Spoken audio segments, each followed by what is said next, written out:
Bienvenidos a esta fantástica vivienda situada muy cerquita del metro Marqués de Vadillo. Es una zona con todo tipo de servicios y una calle muy tranquila. Nada más entrar nos encontramos con el hall recibidor. Tenemos un gran armario empotrado. La vivienda ha sido completamente reformada en el año 2005 y tiene cédula de habitabilidad. Entrada independiente, es una fantástica oportunidad de inversión. Portero o videoportero, mejor dicho, automático. Y aquí nos encontramos con un espacio diáfano en el que tenemos la cocina integrada con el salón. En total son aproximadamente 100 metros cuadrados construidos.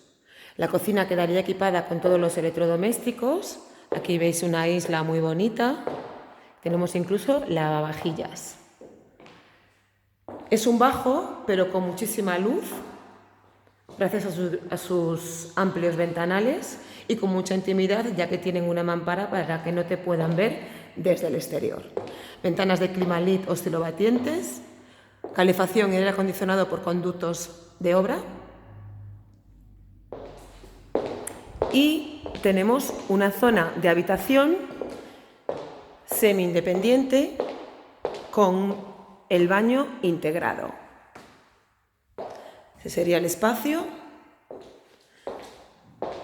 Y esta es la zona de baño en la que tenemos un lavabo con 2 senos, bañera de hidromasaje y un plato de ducha con mampara. En esta parte tenemos una sauna finlandesa que está prácticamente nueva, como podéis apreciar.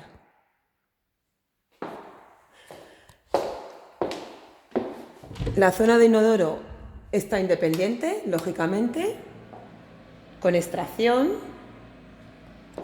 Y aquí tenemos el vestidor, que es muy grande. Una zona de vestidor enorme. Y dividida de la habitación por esta mampara corredera. Los techos tienen una altura de 4 metros.